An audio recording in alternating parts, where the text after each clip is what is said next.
We're now going to use worksheet number 3 to take your notes on. And so if you haven't downloaded that worksheet number 3, go ahead and download it and print it out. And we're going to, now in this section, we're actually going to talk about the salesperson from kind of a different angle. I want you to think about not only yourself, but you might also think about, so if you're a dominator, I want you to look at some of these characteristics for you as a dominator. In addition, what I'd like you to do, some of you are in leadership and management positions, and you need to know how to either manage people, or you need to know how to hire particular salespeople, or you want to know if you understand the people that you're working with, that you're managing, if you understand their temperament, if you understand their personality style, then it will help you in your management of them and understanding what their strengths are and their weaknesses are. And you may be able to play to those strengths and understand their weaknesses and understand who they are. This is especially good in the hiring process. It's especially good in the management process.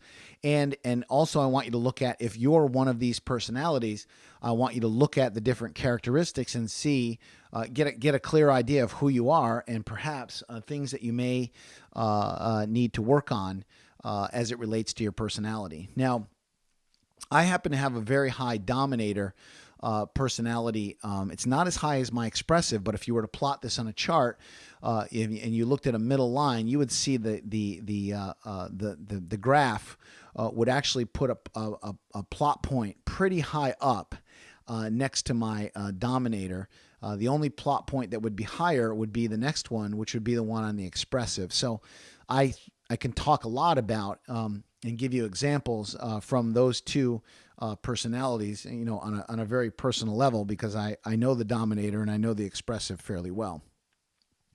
Other names for the dominator in other systems are driver, type A. You'll hear, I believe in the, I'm not an expert on the color system, but I think red will be the color.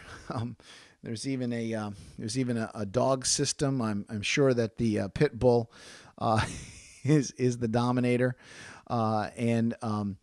so if you've studied other systems, I'm sure it's very clear to you who the dominator is. Choleric is another one that kind of comes out of the old Hippocrates methodology for profiling. So just to give you an example, if you've already studied other systems, those are other labels that are given to the dominator. Again, I think instead of trying to remember that a choleric is a type A, is a driver, is a bottom line, is someone who's very dominant and wants power and control, I say let's just call them dominators. It immediately lets us know who that person is. Obviously, if you're hiring a dominator, if you're managing a dominator, or you are a dominator, the strengths that you have is you're very results-oriented. A dominator salesperson is very results-oriented. They tend to be a fast closer. They like competition, and they also tend to be very hard workers. So hiring a dominator as a salesperson, having a dominator in your relationship marketing business, if you have someone who exhibits these tendencies, talks very short, clipped sentences, gets to the point, can be rather harsh, gets things done, but leaves a bloody trail.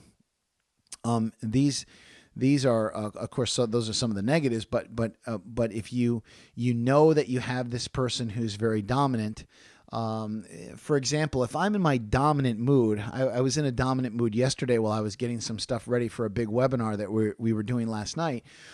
One of my salespeople called me and was asking me for, like, when are you going to get that flyer done? And when are you going to do this? And when are you going to do that? And my comment was very somewhat direct. And I said, I'll get to that tomorrow. I didn't explain myself. I was in a dominator mode. I had to get stuff done. I was in no mood to answer questions. I went right to the bottom line, which is, don't ask me about that today. You can talk to me about that tomorrow. When will I get my check? ask me tomorrow. Again, very, bottom line, I had no more to discuss. I was like, okay, now get off my phone. I've got to get to work. Again, the strength of the Dominator is that they get things done. So if you're interacting with someone who's a Dominator, even if their personality rubs you a little bit the wrong way, understand that this might be a great person to have on your team to crack new accounts, to get orders, to get projects done, so on and so forth.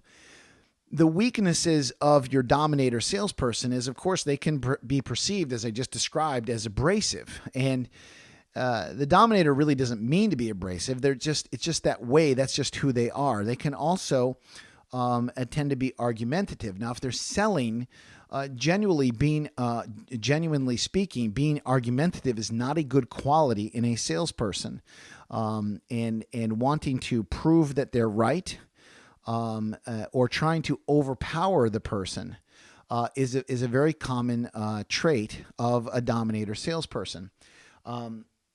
Again, I think that one of the things that I've learned as a Dominator over the years is that Carl Jung said that as we grow older, we tend to move toward wholeness.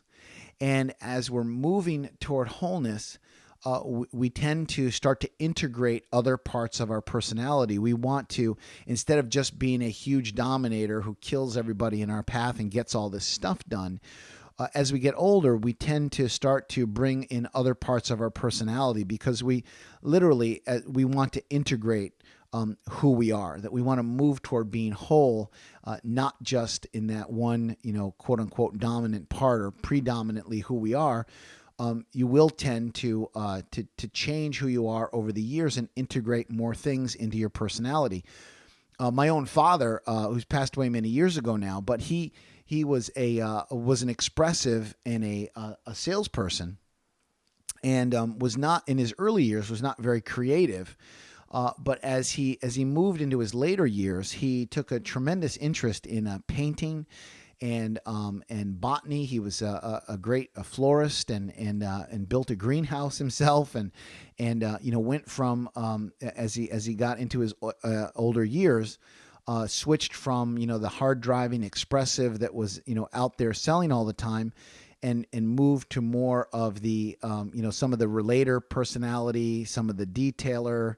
Getting involved in projects, being creative, when in his early years didn't do any of that. I personally, in seeing people rubbed the wrong way by my very direct style, I learned to soften it up. I learned to smile more. I learned to relax more. One of the jokes that came out of our recommendation selling recordings, which I would highly recommend to you. In recommendation selling, I say in the seminar at one point, I say, I'm a Dominator, and somebody said to me at the break, they said that your acerbic is tempered by your humor. and I like that. It's a great statement, and it's true. My acerbic, my ability, wanting to go to the bottom line is often softened by my smile. As I'm delivering maybe a very direct line, a very bottom line. So if you're a Dominator or you're working with Dominators, understand that they can make curt comments. They can cut, they can hurt, they can, in my example from before, hey, Sheila, get this done by 5:00 and make sure it's done properly. I got to go. No thank you, no please. Dominators don't have time for thank you and please. If you're a Dominator, I suggest you soften some of that stuff, because if you don't soften it, then people will perceive you as a mean person. And I don't think that's going to help you in selling. You want to soften that. You want to smile more. You want to relax more. You want to have more fun. Dominators can tend to overpower the person. That's why they do tend to be good closers. It's hard to say no to a Dominator. So I like hiring Dominators. They're just tough to manage and they're tough to work with. You might say to yourself, well, I'm going to hire more of a relator to be my salesperson. It doesn't mean they can't be great salespeople, but a good news about a Dominator is that they do close and they do get things done. They're a great person to open up a new territory, call on new customers. They tend to be very proactive. Also, remember that they tend to not really want to build relationships. So they're not necessarily the kind of person that you want to maybe have building a repeat relationship with someone. For example, in that milk route that I described to you, someone who has to see the same customer, every week or every month on a route or on a schedule, the Dominator will get bored of that very quickly. They'll like to open up the territory, but not really good at building relationships. They generally don't care that much about relationships. And as you can see here, they will try to skip the bonding with the expressives and the relators. They'll try to skip the bonding. And if they skip the bonding, if they don't tell a few stories, if they aren't personable, if they don't ask some questions of the expressives and the relators, they'll lose them, because the relator will say, well, the product and service was good, but I didn't like him or her. They were too abrasive. They're too tough. They're something about them I didn't like. Remember, your job in selling is to not create disrapport. And your dominators, if you're hiring a dominator salesperson, they potentially can cause disrapport by being too bottom line, too direct, too acerbic, and even sometimes cutting or sarcastic. Remember, dominators get things done, but they usually leave a bloody trail behind them.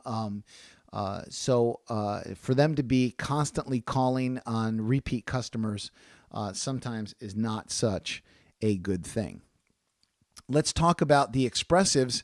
Another term in other systems is the expressive, is the sanguine, and I guess I'm just guessing at this. The dogs would be the Labrador, the Golden Retriever, the happy-go-lucky. I love there's animal systems. You could be the beaver or the people go crazy with this thing. The strengths of the expressive is that they are very personable. They are very likable. They are usually a good communicator. They tend to be more positive and on the optimistic side, and they also tend to be able to think fast and give quick answers. So this kind of fits the profile of a person who we would typically think of as a good salesperson. He could sell ice to Eskimos. He kissed the Blarney Stone. He could sell brass knuckles to Gandhi.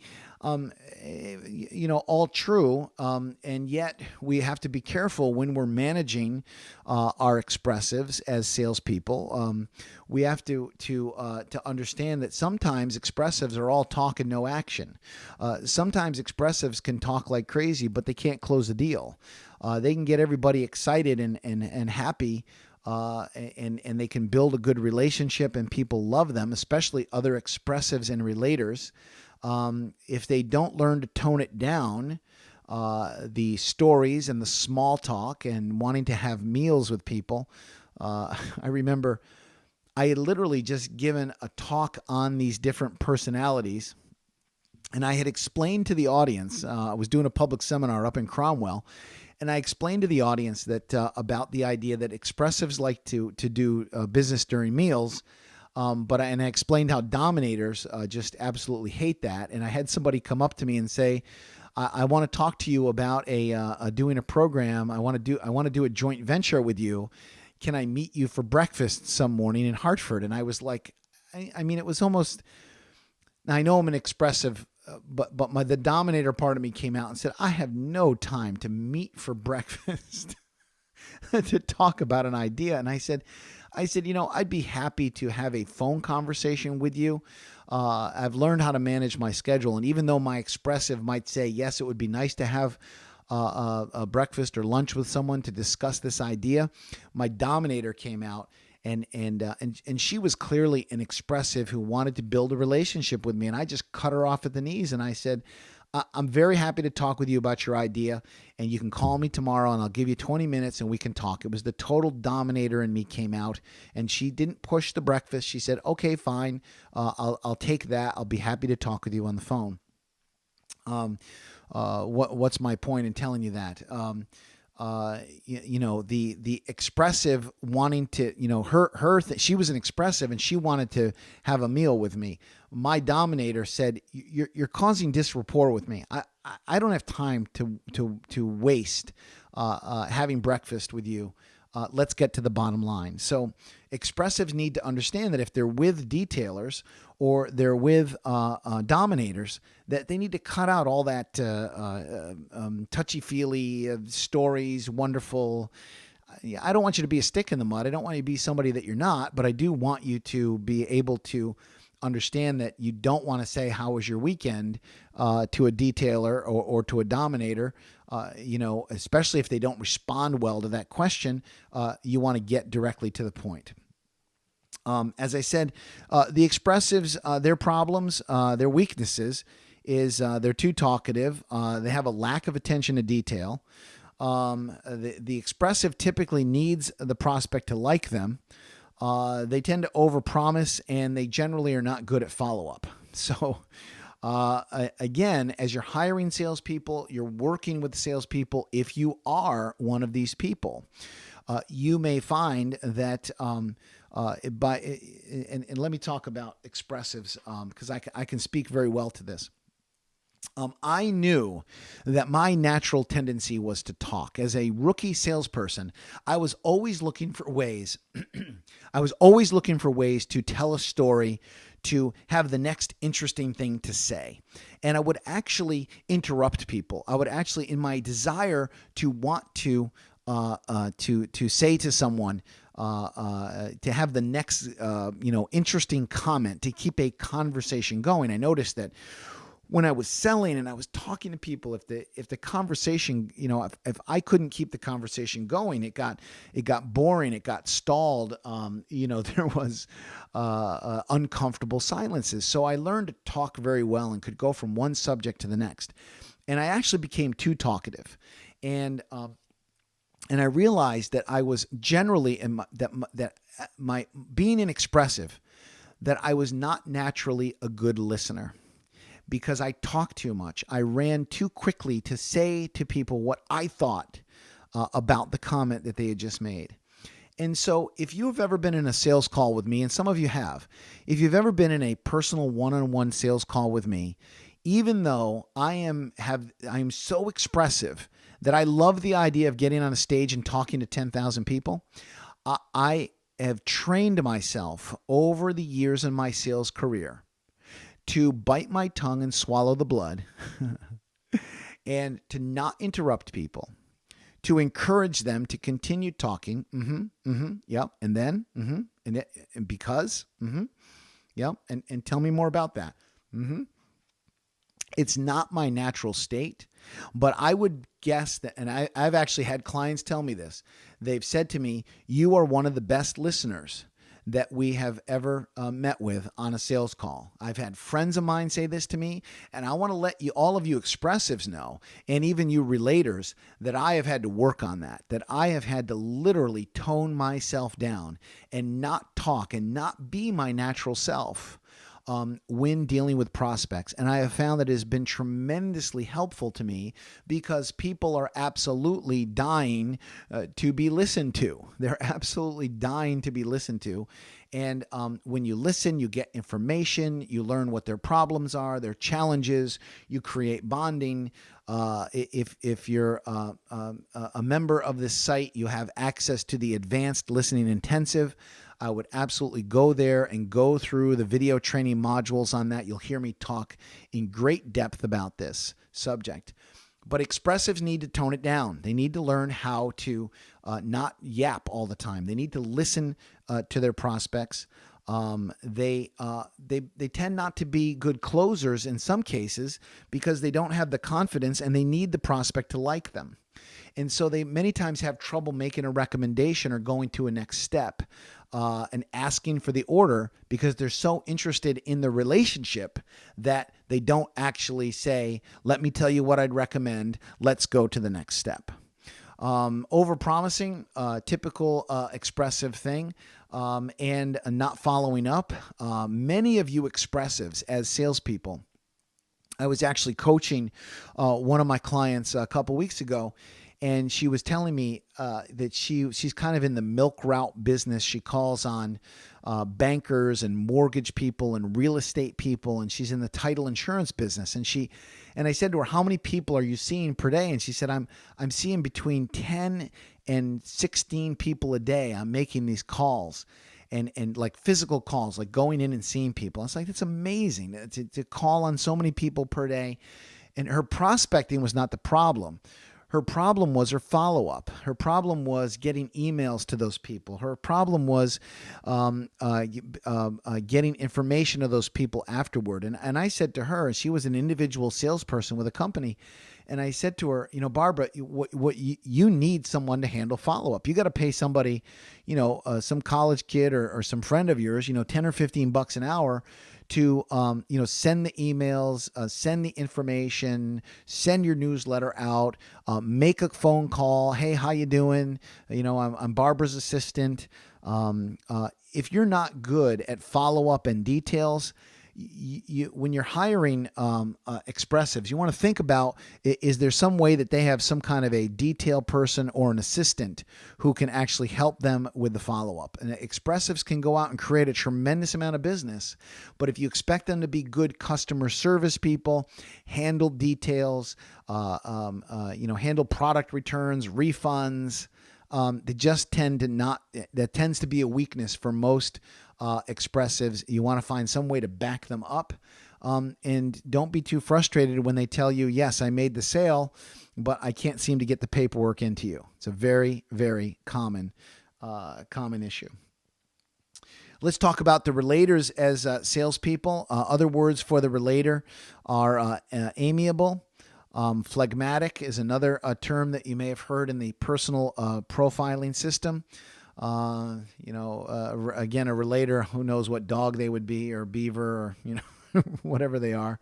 The strengths of the relator is that they are very likable, and that they tend to be very non-abrasive. They can get along with a wide range of people. They're very dependable. They tend to do what he or she says they will do. They tend to be very persistent. They can call on someone continually. These are the perfect person to put in the milk route position, to constantly be building relationships with customers. The word amiable, of course, is a great word that goes with the relator.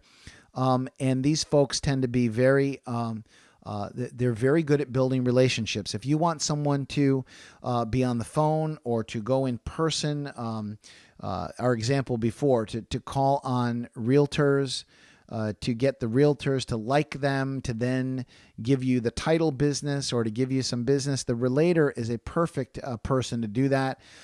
They're also great. The relators are also great customer service people. They are great people to have in your phone room. They're not generally very good at proactive calls, but they're very, very good at receiving calls and nurturing people and getting them their refunds, getting their orders shipped, fixing problems, things of that nature. Their weaknesses are that they tend to be very easily discouraged. Sometimes a relator can be a little low on the confidence scale as it relates to selling. Sometimes there's self-esteem issues. Of course, everybody has self-esteem issues to some degree, but your relators, of course, you need some confidence in selling. And if you're a relator, remember the relator tends to be a little more introverted. They tend to be a little shy. And what they'll tend to do is they'll tend to give away dollars under pressure, so they'll cut the price in order to get the sale. They may seem uninterested, meaning that again, they may need some direction or some push from you as the manager.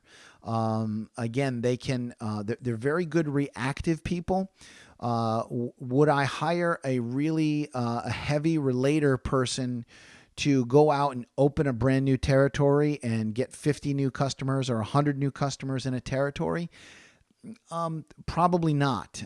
If it was just all like proactive, meet new people that they don't know. If you had a customer list and you had people that would receive them and would appreciate their call, that's a little different story, because the relator now, what the relator can do is they can build a relationship. And if there's already a connection with somebody, I find that relators are very good salespeople. Relators are not good salespeople to go in and make cold calls, to walk into businesses, to call off of directories or phone lists of people that they don't know. They need some kind of a relationship. So the relator, if you hand them a customer list and you say, when you call these people and you say you're with our company ABC, they will know you. They will say, oh, yes. Then your job is to get them to buy more. A relator can be a good person for that. Making cold calls here, go into Danbury and call and walk into every business in Danbury and tell them that we can help them with their printing, their computers, or their real estate needs. Not going to happen in most cases with a relator. A relator is not a proactive person. They don't have that part of their personality. They are absolutely the kind of person that could stand behind a table or a booth at a fair or a trade show and receive people. If someone walks up to the relator, they are fantastic at saying, let me show you our product. Let me show you our service. Let me build a relationship with you. They're excellent at that. That's why they may need some kind of, if you do hire a relator or you're working with a relator on your team, you may have to give them some direction and some push. We're going to take a break here, and then we're going to go to the detailers in the next video.